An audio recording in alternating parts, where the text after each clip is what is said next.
Magandang hapon mga kapatid. Minsan pa kami po ay nag-imbita sa inyo na lagi pong magtiyaga sa ating daily devotion. So ating pong paksa ay medyo hindi po siya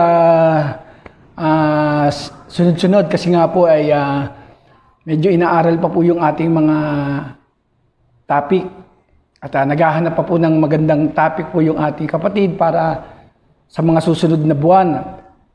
Medyo pag-aaralan pa po yung sinusuri pa po yung mga aming pag-aaralan na ibabahagi sa inyo. So ngayon po araw na ito ay tignan lang po natin yung mga katangian sa Biblia ng isang manggagawa. Isang batang-batang youth pastor, kung tawagin natin sa kapanahunan natin ngayon. Ito po ay si Timoteo. Sa chapter 2 Timothy, chapter 2 po ang ating pag-uusapan. Pero bago yan, manalangin po muna tayo. Magandang hapon po mga kapatid. Panginoon, maraming salamat po sa araw na ito. Minsan pa kami ay patuloy na lumalapit sa iyo, Panginoon. Niling po namin na sa bawat aming pag-uusapan, sa aming devotion, Panginoon, ay tunay nga po, makita po namin yung mga dapat po namin gawin, mga katangian na magbibigay po sa amin ng daan upang paano namin kami lumago, kung paano po kami lumago, Panginoon, sa aming relasyon sa inyo. Salamat po, Panginoon, sa pangalan ni Jesus. Amen. So, ikalawang Timoteo, chapter 2 po, ang ating pag-uusapan. Si Timoteo po ay isang manggagawa, tagasunod. Ayan. Tayo po ay nagsimula sa pananampalataya. Di ba po ba? Nagsimula tayo sa pananampalataya.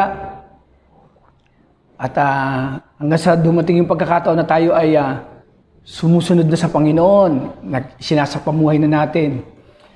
So, maaaring iba sa inyo ay alam din yung salitang paglilingkod, serving the Lord, no? Yung isang tao na nakakilala sa Panginoon at nagdesisyon siya na gusto niyang paglingkuran ng Panginoon. Meron siyang tungkulin sa simbahan, sa loob ng simbahan, sa local church. So ito pong si Timoteo ay isang manggagawa na batang-bata po, kung tawagin po nga natin sa panahon natin ngayon ay youth pastor. Siya po ay disciple.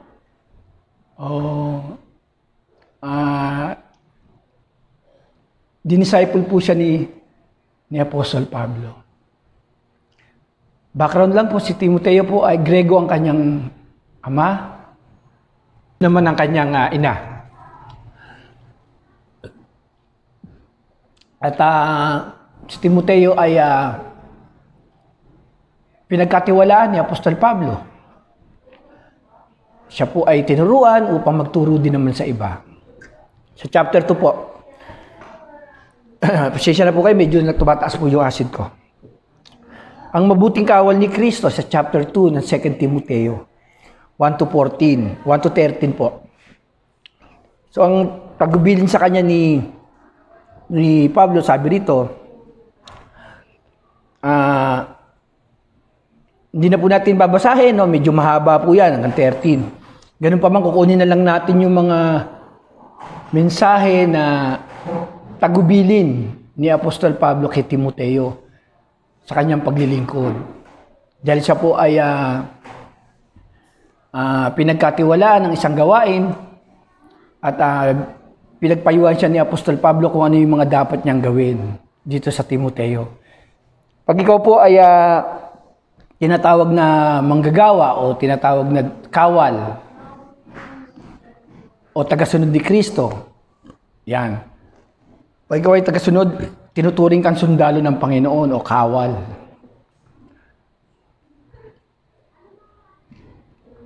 Kaya sabi diyan, ang mabuting kawal ni Jesucristo.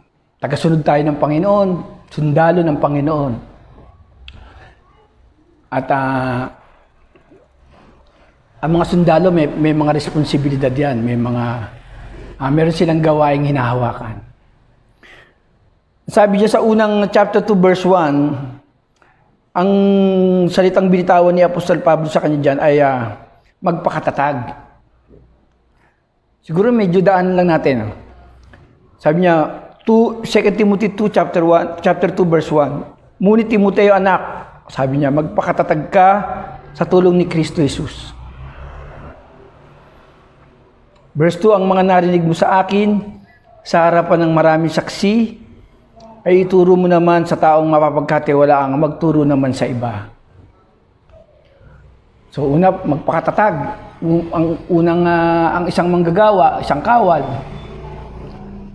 isang tagasunod ng Panginoon ay magpakatatag. Wala pong sundalong hindi dumaan sa training. Dapat po pagka ikaw ay manggagawa o naglilingkod sa Panginoon, dapat dumaan ka sa training. Paano brother, kung hindi ka pa dumaan? Kaya nga yung everyday mong pamumuhay, pagsasabuhay ng salita ng Diyos, training na yan eh. Tinitrain mo na yung sarili mo. Nakuha niyo po ibig sabihin, kapag ikaw ay ang salita ng Diyos na narinig mo, mga natutunan mo sa Panginoon, ay yung sinasabuhay. Para ka na nagtitraining yan. Kasi sinasabuhay mo. Ina-apply mo sa buhay mo. Training na yan. Yan. At darating ang panahon na dapat lang na tayo ay maging manggagawa ng Panginoon. Kasi hindi habang panahon na, sabi nga, ang isang sanggol, hindi habang panahon, sanggol yan. So lumalaki siya, nasa magbinata siya, magkaasawa, hanggang sa tumanda. So ang sinasabi po natin, hindi po habang panahon na ikaw ay sanggol o bata. So ikaw ay lalago, at darating ang panahon magiging manggagawa ka rin. Kaya nga sabi ni Apostol Pablo dyan sa verse 2, ang mga narinig mo sa akin, sabi niya, sa harapan ng maraming saksi, so yung mga nasasakupan niya, ay ituro mo sa mga taong mapapagkatiwalaang magturo naman sa iba. Sa harapan ng maraming saksi. Sabi diyan, magturo daw siya sa mga mapapagkatiwalaan. Yung mapapagkatiwalaan na kanyang tuturuan para din naman magturo sa iba. Ayan, pinapasa-pasa. Kaya nga po ang salita ng Diyos, hindi habang panahon, yung pastor lang ang magtuturo. Opo, hindi po ganun. O yung member lang ang habang buhay na siyang member, hanggang sa tumanda na siya member, pero hindi po ganun. Nagbabago po yan, lumalago. Yung member nagiging manggagawa at pagdating ng panahon ay pwede nang maging pastor yan o maging leader. So nagbabago, lumalago. Ang sanggol, hindi na natin sanggol. Magiging isang ganap na youth at magiging single, no? Yung magiging binata na yan.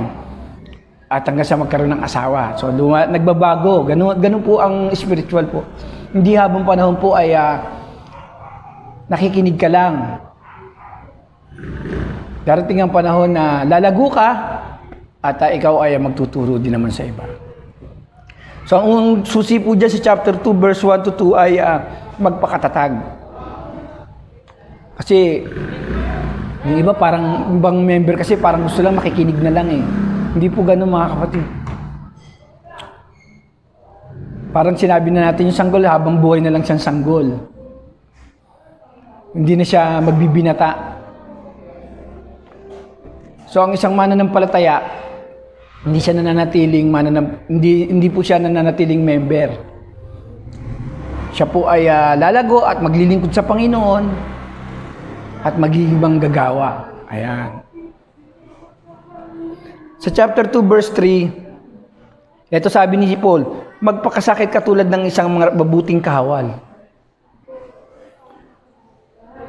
Magpakasakit katulad ng isang mabuting kahawal ni Kristo. Ang isang kawal ay hindi dapat nakikialam. sa mga bagay na walang kaugnayan sa pagiging kawal. Sa halip, dapat niyang sikaping magbigay lugod sa kanyang pinuno.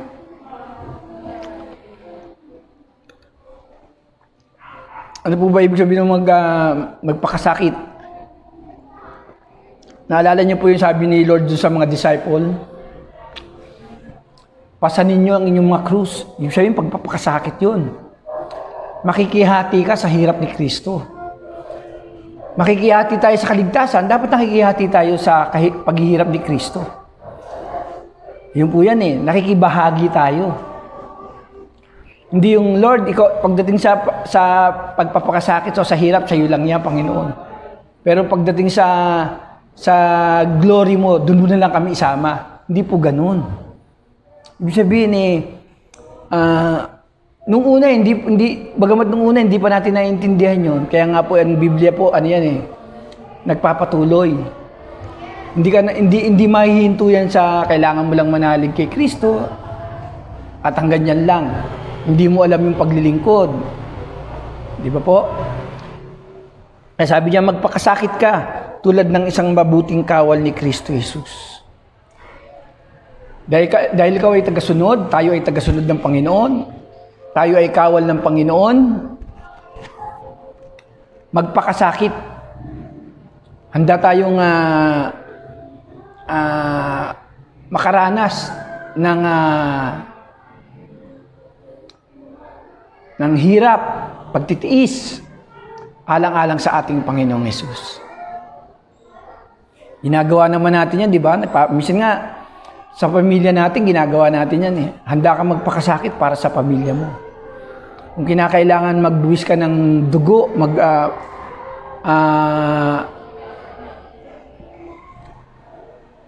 magdanas ka ng katakot-takot na hirap, alang-alang sa Panginoon, alang-alang sa pamilya mo, gagawin mo. Lalo na sa Panginoon, mga kapatid. Kaya sabi diyan, ang isang kawal ay hindi dapat nakikialam sa mga bagay na walang kaugnayan sa pagiging kawal. Sa halip, dapat niya sikaping magbigay lugod sa kanyang pinuno. Si Timoteo ay manggagawa. Sabi sa kanya ni Paul, huwag mong pakialaman yung mga bagay na walang kinalaman sa pagiging manggagawa.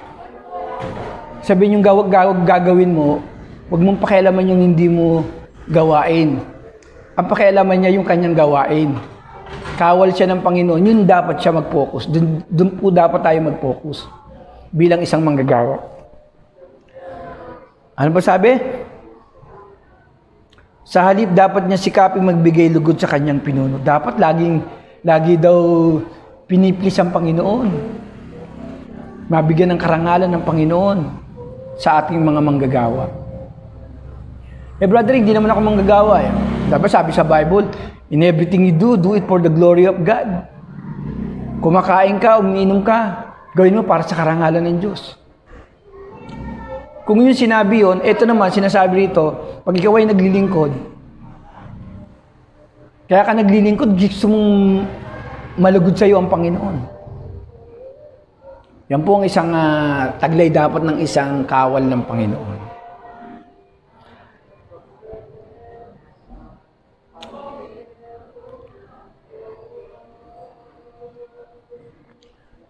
At sa verse 3 po, chapter 2 verse 5 pala 5. Sabi niya, hindi magtatagumpay ang isang manlalaro kung hindi niya sinusunod yung kanyang pinuno. Di ba sa mga sports, may mga coach yan. May mga head coach, may assistant coach, no? Sila yung nagsasabi ng mga instruction, kung ano yung saan ka pwesto, kung ano yung gagawin mo. Ayan, kung ano yung role mo sa isang team, no? Ikaw ay ganito, ikaw ay sentro, ikaw ay forward, yan. Sa games po yun. So tayo may mga role tayo. Ang role po natin, ang mga iba sa atin ay member. Pero kahit member ka, kung ikaw naman ay mahusay magbahagi ng salita ng Diyos, ba? kahit member yan, mga kapatid, ay para sa karangalan ng Diyos, maganda po yan. Hindi naman po, bagamat ang posisyon po, ay hindi po tayo naglilingkod para sa posisyon, pero yan po ay ibinibigay ng Panginoon sapagkat para sa kaayusan. Kaya nga sa pamilya, di ba, may mga magulang, may tatay, may nanay, may panganay. Ganun yan may pagsusunuran. Kaya sabi, hindi magtatagumpay ang isang manggagawa kapag hindi siya sumusunod sa kanyang pinuno. Ibig sabihin, meron kang coach. Sino ang coach natin? Yung ating pastor.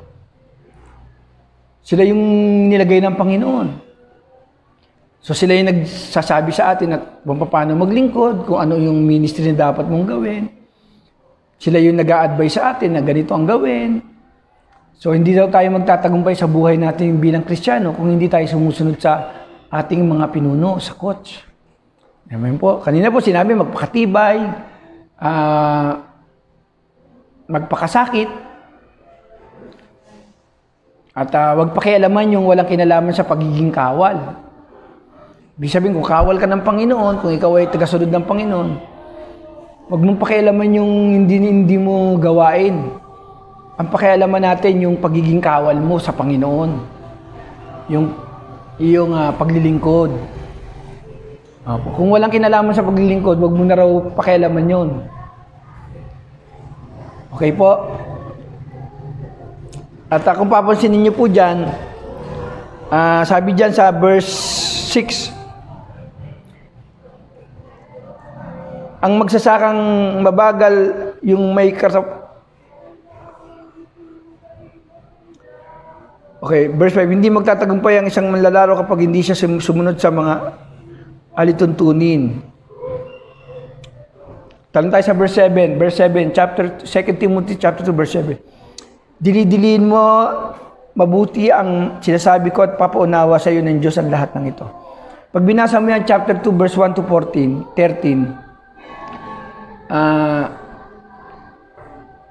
yan ay sinasabi ni Paul kay Timoteo bilang isang kawal o nakasunod ng Panginoon. Binibigyan niya ng magandang advice si Timoteo kung paano yung mga dapat niyang gawin, kung ano yung dapat niyang ugaliin, kung ano yung kanyang tututukan, kung saan siya magpo-focus, kung ano yung kanyang pinapakita rin yung kanyang pinagkatiwala sa kanya na dapat niyang pahalagahan. So, yun lamang po mga kapatid. Ang kagandahan po rito sa ating pinag-uusapan, si Timoteo kasi medyo bata siya. Youth pastor. Kahit bata siya, mga kapatid, ay meron siyang dedikasyon. At mapapagkatiwalaan si Timoteo. Kaya po kung mapapansin natin, si Timoteo ay nung panahon na to mga kapatid ay kahit sa kanyang murang edad ay ginagamit na ng Panginoon. Ginagamit na siya. Meron siyang nasasakupan, meron siyang hinahawakan mga membro at malaki yung kanyang responsibilidad. Ang isang leader, brethren, hindi lamang po yung sarili niya ang binabantayan niya. Binabantayan niya rin yung mga member. Parang magulang yan. Ang mga magulang, hindi lang yung sarili, yung relasyon lang mag-asawa. Binabantayan niya yung kanilang mga anak. Maring iba sa atin, brother, hindi ako pwedeng maging leader. Ang leader naman, hindi naman yung kailangan yung katulad nila Moises na malaki yung kanila. Hindi naman po ganun eh. Basta ikaw ay pinagkatiwalaan ng Panginoon at may ibinigay sa iyo kahit maliit yan. Ikaw ay leader. Tandaan na po natin yan. Pinagkatiwalaan ka ng Panginoon, At nagtiwala siya sa'yo, huwag mo siyang bibiguin. Ang Diyos pa rin na magbibigay sa'yo ng pamamaraan. Kaya nga kailangan, tinitignan natin yung mga magagandang advice ng mga sinasabi ng ating mga leader. May mga leader tayo na sila yung pwede tayo magtanong sa kanila para matulungan tayo sa ating kung paano tayo maglilingkod, kung paano humawak ng tao, kung paano mo sila i-guide, paano mo sila didisciplein. Sabi ng Panginoon, magpakasakit. Ang mga disipulo nagpapakasakit. Bagamat sila po ay hindi maganda yung estado ng kanilang buhay, sila po ay makita naman po natin, ilalaman po sa kanila yung may magandang katayuan nung panahon nila Pedro. Sila Pedro po ay mangingisda. Sila Santiago, si Juan. Pero po sila ay hindi po naging hadlang yon para hindi po nila paglingkuran ng Panginoon. Pwede rin, lahat po tayo ay binibigyan ng Panginoon ng pagkakataong maglingkod. Kung ikaw ay naglilingkod na, mga kapatid, o kung hindi ka pa naglilingkod sa Panginoon, dapat matutunan mo maglingkod. Kung ikaw ay naglilingkod na, sabi rito, ikaw ay magpakatatag, magpakasakit. Brother rin, ako yung nangihina. Mga kapatid, lahat na po tayo ay nangihina. Kaya nga si Lord, sa Panginoon tayo lumalapit, nagtitiwala, para palakasin tayo. Kailangan lang, meron tayong tinatawag na yung 3 H's no, na binabanggit natin sa Biblia. Meron po tayo, dapat meron tayong head, intellectual. Meron tayong heart, dapat buong puso, willing kang maglingkod sa Panginoon. Diba, medyo mahina yung aking utak, wala akong alam sa Biblia. Wala namang problema yan, unti-unti naman, hindi naman kailangan maraming alam. Ang kailangan ay balanse, meron kang si Lord naman Diyos ng kaalaman yan Diyos ng karunungan. Kaya nga kailangan magbasa ng Biblia para pag nagbabasa ka ng Biblia, binibigyan ka ng Diyos ng kaalaman at ng karunungan. And then yung puso mo, dahil willing ka, handa kang maglingkod sa Panginoon. Buong puso. Mahal mo ang Panginoon. And then yung kamay, yung hands, no? Handa kang gumawa para sa Panginoon. Amen po. Yun lamang po ang ating pinag-usapan ngayon. Sa aklat ni Timoteo, tayo po'y manalangin. Salamat po, Panginoon. Pinupuri ka namin sa araw na ito. Salamat po sa inyong mga paalala sa amin. Salamat po, Panginoon. Pinupuri ka namin sa pangalan ni Jesus. Amen.